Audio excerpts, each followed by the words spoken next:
Assalamualaikum warahmatullahi wabarakatuh. Perkenalkan saya Nabila Damayani Marzaman dari kelompok 14 mata kuliah Filsafat Komunikasi bersama dua rekan saya Anis Alia Azrifatin dan Rena Delianti.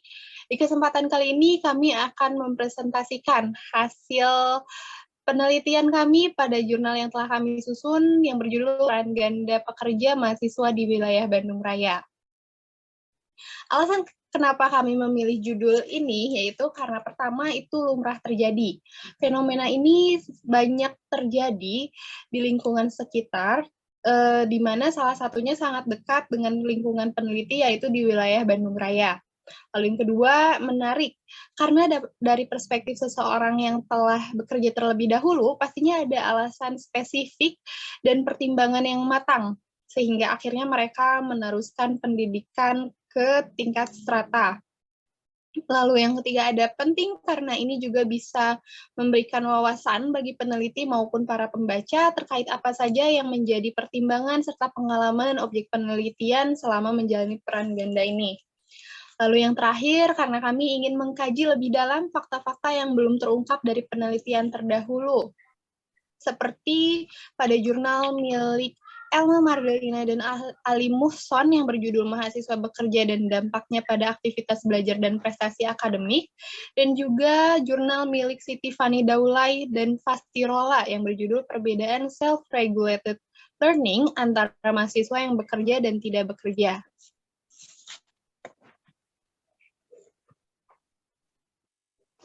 Selanjutnya ada pendahuluan mengenai jurnal penelitian kami, yaitu di sini ada segitiga terbalik.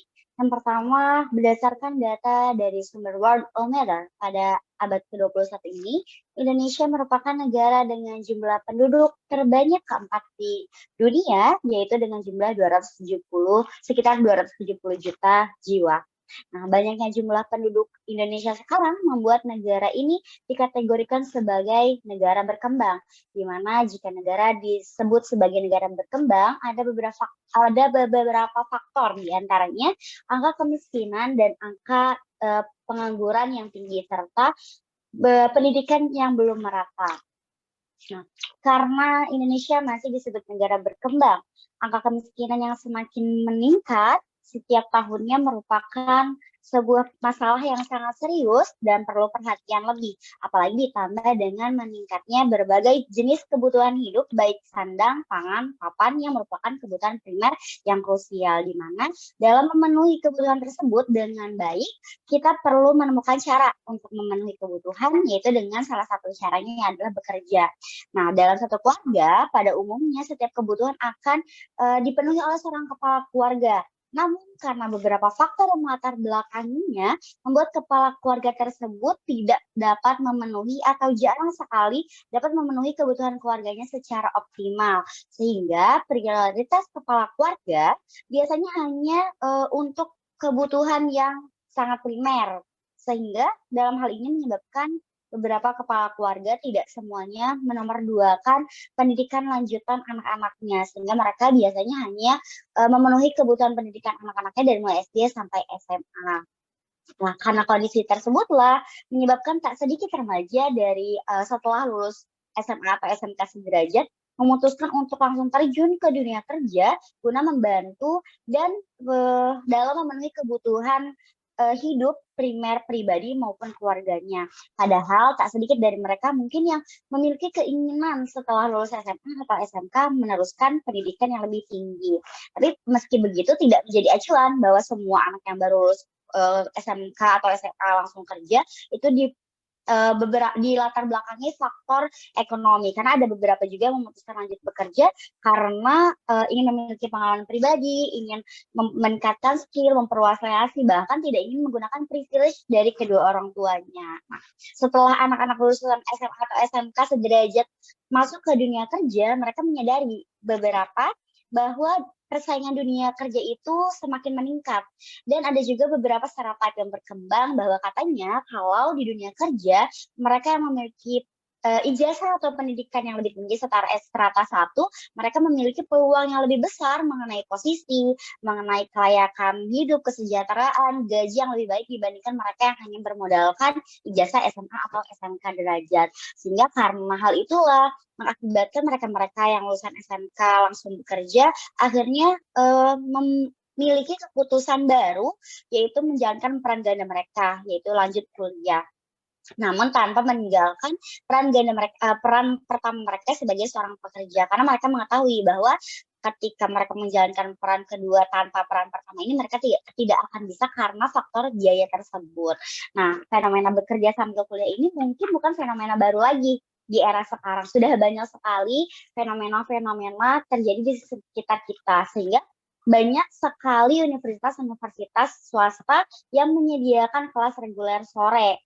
Contohnya Ars University, ada Unikom, ada Universitas Widya Tama, juga ada INABA dan universitas lainnya.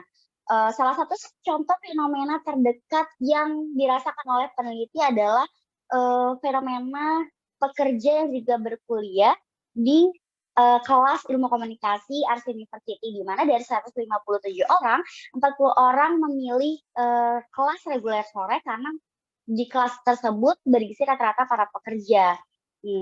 Mungkin fenomena ini bukan lagi fenomena baru karena sebelumnya memang sudah ada jurnal yang membahas mengenai fenomena tersebut, seperti yang sudah disebutkan oleh rekan saya Nabila. Ada 2 jurnal dari Pastriola dan Ali Muxon di tahun 2017. Hanya saja penelitian kali ini sedikit berbeda karena penelitian sebelumnya hanya fokus pada mahasiswa yang bekerja secara part-time atau paruh waktu, lalu ada juga yang hanya terbatas pada motivasi, menyelesaikan skripsi, dan yang sebagainya. Sedangkan penelitian kali ini, peneliti itu mencoba untuk mendeskripsikan atau melakukan observasi dan investigasi terkait hal-hal yang terdapat dalam rumusan masalah. Seperti itu. Dan rumusan masalah akan dijelaskan oleh rekan saya, Rena Dilianti. Nah, di sini tentunya peneliti juga merumuskan masalah yang akan menjadi acuan nantinya. Yang pertama ada mengapa para pekerja full-time meneruskan pendidikan serata, bagaimana cara mereka menghadapi kesulitan selama proses peran ganda itu berlangsung. Yang ketiga ada bagaimana pengalaman mereka selama menjalankan peran ganda tersebut. Dan yang terakhir ada mengapa seseorang perlu mempertimbangkan dengan matang jika ingin mengambil keputusan serupa. Nah, tentunya peneliti juga memiliki batasan-batasan masalah agar tidak terlalu melebar pembahasannya. Yang pertama, ada objek penelitian, yakni pekerja sekaligus mahasiswa universitas swasta di wilayah Bandung Raya. Yang kedua, ada rentang usia yang kami teliti juga berentang dari usia 18 sampai 25 tahun. Nah, mulai dari usia 18 tahun karena usia 18 adalah usia rata-rata siswa lulus pendidikan SMA atau sederajat, dan peneliti juga membatasi objek penelitian hingga usia 25 tahun karena agar pembahasan bisa fokus dan tidak terlalu melebar. Yang terakhir ada metode penelitian yang peneliti ambil ialah participan observation, yang mana peneliti terlibat dalam kegiatan sehari-hari orang yang sedang diamati atau yang digunakan sebagai objek penelitian. Nah, sambil melakukan pengamatan juga, peneliti sambil melakukan pengamatan juga, peneliti terlibat dalam kegiatan yang dikerjakan oleh objek penelitian dan ikut merasakan suka dukanya. Berikut adalah objek penelitian pada jurnal kali ini. Yang pertama ada Alin yang berusia 22 tahun. Ia bekerja sebagai customer service online di Yayasan Seruni Foundation dan merupakan mahasiswi Politeknik Setialan Bandung. Yang kedua ada Putri, ia berusia 22 tahun, bekerja sebagai Marketing Communication Officer di orderonline.id dan merupakan mahasiswi di Universitas Nasional Pasim. Dan yang terakhir ada Ivan, berusia 25 tahun, bekerja sebagai desainer grafik di Batik Komar dan merupakan mahasiswa di Universitas Terbuka.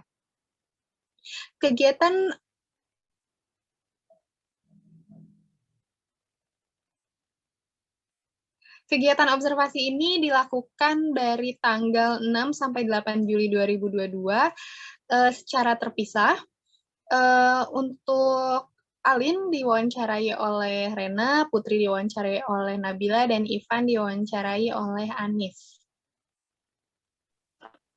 Oke, setelah peneliti melakukan kegiatan observasi selama 3 hari dan dapatlah hasil wawancara dalam bentuk deskriptif, peneliti kemudian mengolah hasil wawancara ini menggunakan pendekatan kualitatif, di mana memposisikan informan yang diteliti sebagai entitas utama dan fenomena natural, sedangkan peneliti sebagai instrumen kunci penelitian. Sesuai kata Sugiono di tahun 2018, bahwasanya kami para peneliti menggunakan teknik triangulasi, di mana teknik ini peneliti menganalisa data secara induktif, dan dengan model analisa induktif inilah peneliti menafsirkan hasil penelitian atas dasar makna, bukan generalisasi. Dan sesuai dengan kata Camik dan kawan-kawan di tahun 2003, hasil penelitian berdasarkan perspektif fenomenologis dengan menekankan pengalaman subjektif dan pemaknaan relatif terhadap pengalaman tersebut oleh masing-masing individu. Maka selanjutnya peneliti akan menarik kesimpulan dalam bentuk analisis data, di mana analisis data adalah sebuah proses untuk mengelompokkan, melihat keterkaitan, membuat perbandingan, persamaan, dan perbedaan atas data yang telah siap untuk dipelajari, dan membuat model data dengan maksud untuk menemukan informasi-informasi yang bermanfaat sehingga dapat memberikan petunjuk untuk mengambil keputusan terhadap permasalahan atau pertanyaan penelitian yang diangkat dalam rumusan masalah nantinya. Dan setelah mengolah hasil analisis wawancara, terdapatlah hasil observasi dalam beberapa pengelompokan data. Yang pertama ada objek penelitian, bahwasanya objek penelitian kami berbeda dengan penelitian terdahulu, di mana penelitian kali ini objeknya adalah individu yang memilih untuk bekerja terlebih dahulu, baru mereka memutuskan untuk melanjutkan perkuliahan. Berbanding terbalik dengan penelitian-penelitian terdahulu, yang mana objeknya memutuskan untuk terjun ke dunia kerja pada saat mereka masih aktif menjadi mahasiswa atau bekerja separuh waktu. Lalu berdasarkan jenis kelamin, di mana ketiga objek memiliki perbedaan, 2 diantaranya berjenis kelamin perempuan dan 1 diantaranya adalah seorang laki-laki. Lalu domisili, ketiga objek sama-sama berdomisili di wilayah Bandung Raya, baik itu tempat bekerja maupun tempat mereka berkuliah. Lalu berdasarkan usia, ketiga objek berbeda, 2 diantaranya berusia 22 tahun dan 1 diantaranya berusia 25 tahun. Dan dari kelompok tempat dan tahun kelulusan, di mana ketiga objek sama-sama lulus dari tempat sekolah menengah kejuruan atau SMK dan tahun kelulusan yang berbeda-beda, di mana 2 diantaranya lulusan tahun 2019 dengan jurusan yang berbeda, yakni yang satu dari jurusan administrasi perkantoran dan yang satunya lagi dari akuntansi, sedangkan objek yang ketiga yaitu lulusan tahun 2015 dari teknik komputer dan jaringan. Lalu dari kelompok gap antara kelulusan sampai masuk bekerja, para objek ini berbeda-beda. 2 diantaranya gapnya hanya sekitar 30 hari atau 1 bulan, di mana antara lulus dan waktu bekerja, dan objek selanjutnya atau objek yang ketiga adalah memiliki atau gap-nya itu sekitar 6 bulan.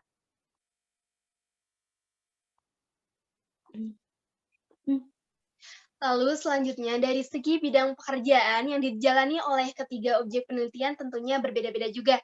Objek penelitian pertama bekerja sebagai customer service online selama kurang lebih 3 tahun. Objek penelitian yang kedua bekerja sebagai marketing communication officer selama kurang lebih 2 tahun. Dan yang terakhir, objek penelitian ketiga bekerja sebagai desainer grafik selama kurang lebih 6 tahun.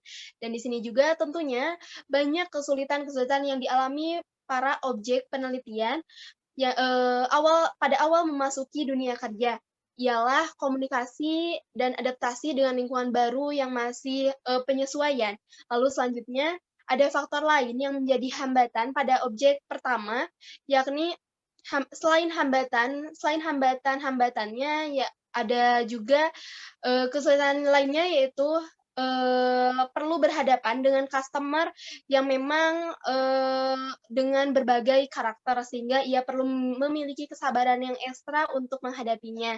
Selanjutnya, objek penelitian yang ketiga memiliki kesulitan yang disebabkan oleh ketakutannya pada ketinggian. Namun, ia harus profesional melakukan pekerjaannya sebagai seorang teknisi. Nah, salah satunya ialah memanjat tiang listrik. Nah, di sini ada berdasarkan alasan mengapa objek penelitian, mengapa objek penelitian memilih untuk langsung bekerja. Setelah lulus SMK tentunya berbeda-beda juga. Dua di antaranya ialah Alin dan Putri memang sudah berniat untuk melanjutkan pendidikan ke perguruan tinggi. Namun, karena satu dan lain hal, beberapa faktor akhirnya memilih untuk bekerja terlebih dahulu. Sedangkan Ivan memang sudah memutuskan untuk bekerja. Nah, di sini juga ada faktor ketiga objek penelitian menunda perkuliahan, juga ada kesamaan dan beberapa perbedaan lainnya. Samaannya yaitu terletak pada faktor ekonomi keluarga yang tidak ingin membebani orang tua. Untuk perbedaannya, yaitu Alin menunda perkuliahan karena ia gagal lolos ke perguruan tinggi negeri, sedangkan Putri ingin mengimplementasikan apa yang sudah ia dapat dan pelajari selama bersekolah di jurusan akuntansi pada dunia kerja yang nyata. Lalu selanjutnya berdasarkan pemilihan perguruan tinggi, ketiga objek juga tentunya bermacam-macam. Ada yang Alin memilih perguruan tinggi Politeknik Setiawan Bandung karena jarak yang harus ditempuh oleh Alin tidak terlalu jauh dari tempat tinggal dan tempat bekerjanya. Lalu di sini ada Putri memilih Universitas Nasional Paslim Bandung karena jarak dari kampus yang tidak terlalu jauh dari tempat tinggal maupun tempat kerja Putri juga. Dan yang terakhir ada Ivan memilih universitas terbuka karena jadwal perkuliahan yang fleksibel dan memiliki sistem e-learning. Lalu selanjutnya ada jurusan yang dipilih oleh objek penelitian juga beserta alasannya, yakni Alin memilih jurusan administrasi bisnis sektor publik karena jurusan tersebut masih berhubungan dengan perminatan yang Alin tekuni sebelumnya. Lalu di sini juga Putri memilih jurusan akuntansi karena sesuai dengan minat dan sesuai dengan bidang yang Putri senangi. Lalu yang terakhir ada Ivan. Ivan memilih jurusan ilmu komunikasi karena sesuai dengan bidang pekerjaan yang Ivan geluti saat ini. Baik, berikutnya pengelompokan data dari estimasi biaya perkuliahan. Estimasi biaya perkuliahan ketiga objek penelitian ini tentunya berbeda-beda. Kisaran terendah ada di angka kurang dari 2 juta dan kisaran paling besar itu ada di angka kurang dari 5 juta. Lalu berikutnya ada sistem dan jadwal perkuliahan yang tentunya berbeda-beda di masing-masing universitas. Untuk Politeknik Setiawan, mereka memiliki jadwal Senin sampai Jumat dari jam 16.20 sampai selesai secara luring. Lalu Universitas Nasional Passim dari jam 5 sampai jam 10 malam itu secara daring. Dan universitas terbuka yang tidak memiliki jadwal tertentu kecuali pada saat ujian secara e-learning. Lalu berikutnya ada pengalaman saat berperan ganda. Berdasarkan pengalaman, mereka menyebutkan bahwa hambatan dan kesulitan yang mereka alami itu bermacam-macam, mulai dari kelelahan, stres, pikiran yang bercabang, dan perlu mengefisiensikan waktu dan tugas sebaik mungkin. Lalu ada kesulitan dalam membagi waktu, energi, dan pikiran terhadap dua aktivitas yang menjadi prioritas utama, dan kesulitan lainnya ketika mereka mendapat jadwal dinas di luar kota sehingga sulit menyelesaikan tugas-tugas perkuliahan. Lalu berikutnya ada skala prioritas. Ketiga objek penelitian ini memiliki kesamaan dalam menentukan skala prioritas, yaitu dilihat lagi berdasarkan tingkat urgensinya. Berikutnya ada perubahan sudut pandang. Perubahan sudut pandang pada ketiga objek setelah menjalin peran ganda memiliki persamaan, yaitu merasa pola pikir, pandangan, serta penilaian terhadap sesuatu itu lebih terbuka. Berikutnya ada penilaian orang sekitar terhadap objek penelitian. Setelah menjalani peran ganda ini, penilaian orang lain terhadap ketiga objek tersebut memiliki respon yang berbeda. Ada yang positif dan juga negatif tentunya.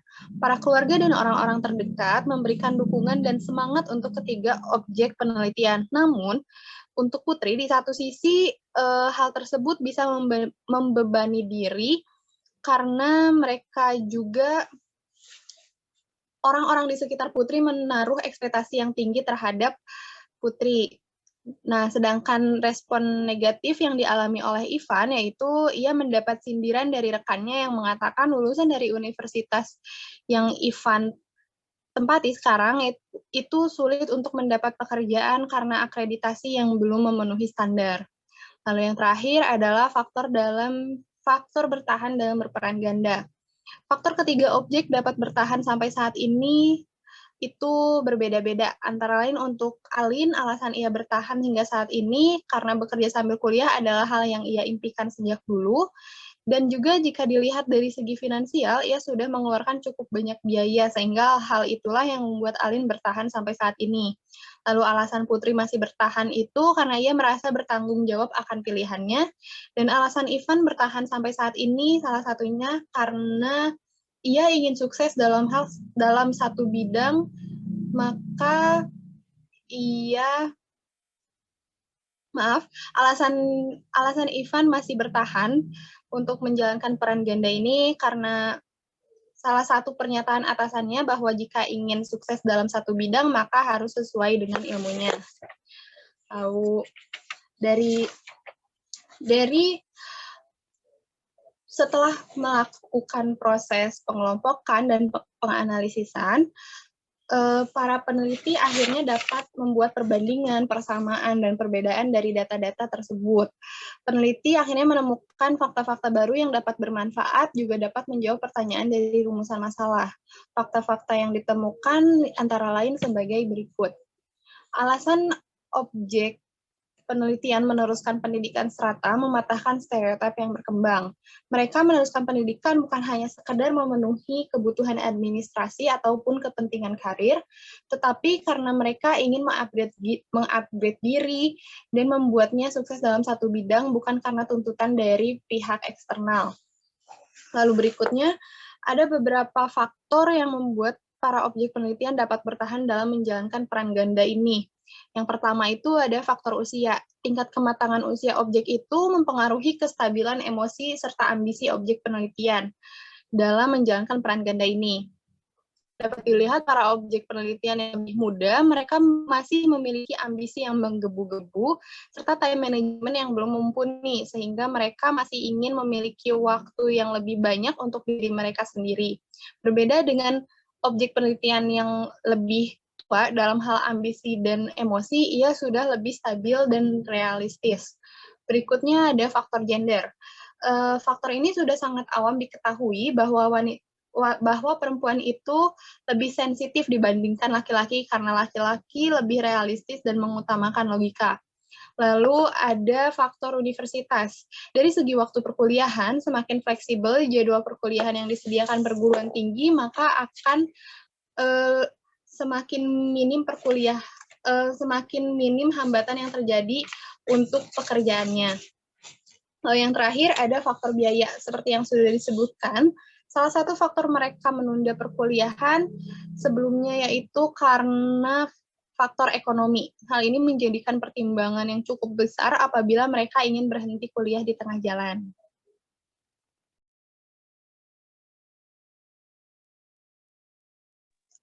Baik, setelah mendapatkan fakta-fakta baru seperti yang telah disebutkan sebelumnya, kini peneliti akan mendeskripsikan jawaban dari rumusan masalah.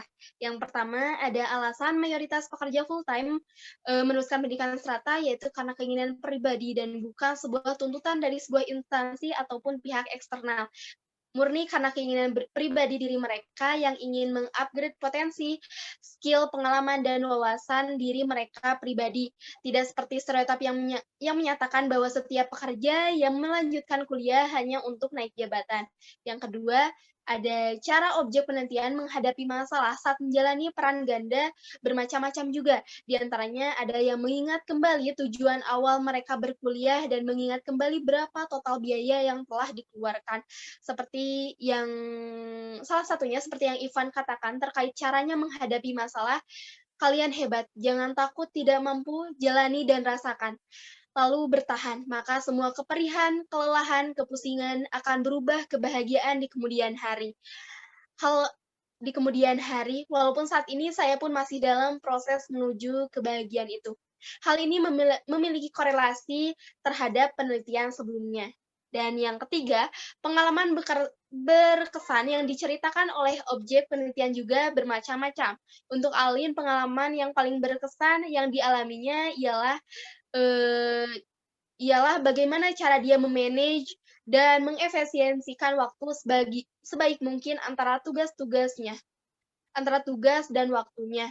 Dan Putri mengatakan bahwa pengalaman paling berkesan ialah saat menjalani peran ganda ketika ia harus pulang pukul 10 malam setiap harinya setelah selesai perkuliahan. Sedangkan Ivan, ia pernah tidak mengerjakan tugas selama 1 minggu berturut-turut akibat jadwal dinasnya keluar kota. Dan yang keempat, yang terakhir, sesuai yang telah dikatakan oleh objek, ada beberapa pertimbangan yang harus dipikirkan dengan matang, seperti pilihan universitas, jurusan, estimasi biaya, dan waktu perkuliahan. Karena jika salah memilih salah satu dari faktor tadi, akan menimbulkan dampak dan hambatan-hambatan lainnya. Baik, sebelum kita tutup presentasi, ada beberapa kesimpulan yang didapatkan dari presentasi kali ini, bahwasanya memang menjalankan peran ganda tidak semudah membolak-balikan telapak tangan, pasti ada beberapa resiko, ada beberapa hambatan yang dihadapi setiap objeknya. Namun hal itu tidak menjadi alasan untuk tidak memutuskan menjalankan peran ganda, karena setiap badai pasti ada ujungnya, setiap susah pasti ada mudahnya, dan seperti halnya yang sudah disebutkan oleh objek penelitian, ketika kita memutuskan untuk menjalankan peran ganda, maka harus 3S, sabar, semangat, dan syukuri. Sabar terhadap segala yang dilaksanakan, semangat terhadap hambatannya, terhadap prosesnya, dan terhadap apapun yang dirasakan, dan syukuri bahwa tidak semua orang bisa berada di posisi kita. Mungkin banyak di luar sana yang mau bekerja sambil berkuliah, tapi terhambat oleh waktu, oleh jadwal, oleh pilihan-pilihan lainnya, atau faktor-faktor lainnya, tapi ketika yang sudah diberikan kesempatan untuk menjalankan peran ganda ini, maka semangat, dan semoga banyak didapatkan manfaat-manfaat dari penelitian ini, seperti keinginan peneliti sebelumnya, yaitu hasil penelitian ini bisa memberikan dampak dan pandangan baru bagi para pembaca mengenai fenomena bekerja sambil berkuliah, entah itu para pembaca yang belum menjalankan peran ganda atau sedang ingin memutuskan untuk menjalankan peran ganda, sehingga yang mungkin tadinya sebelum membaca atau mendengar penelitian ini ada kekhawatiran atau ketakutan yang berlebih terhadap hal-hal yang belum pasti terjadi atau belum pasti kebenarannya, setelah melihat penelitian atau mendengar penelitian ini, maka tidak lagi perlu khawatir atau ketakutan. Selain itu juga, peneliti memang berharap jurnal ini nantinya bisa memperkuat alasan untuk memilih keputusan serupa. Dan sebelum ditutup, saya mengucapkan terima kasih kepada para objek penelitian yang sudah rela diganggu waktunya, menyempatkan waktunya, memperbolehkan kami mengikuti kegiatan sehariannya, juga kepada dosen pengampu mata kuliah Filsafat Komunikasi, yaitu Ibu Nela Widyasuti SOS MIKOM. Terima kasih atas sarannya, atas arahannya, atas kritik membangunnya, atas kesempatannya, sehingga kita bisa membuat jurnal ini dari awal sampai akhir dengan lancar, dan juga terima kasih kepada para peneliti yang sudah berusaha sangat keras sampai di posisi ini. Oke, kita tutup aja. Sebelumnya mohon maaf apabila kami ada kesalahan kata-kata, baik disengaja maupun tidak disengaja. Kurang lebih mohon maaf. Wassalamualaikum warahmatullahi wabarakatuh.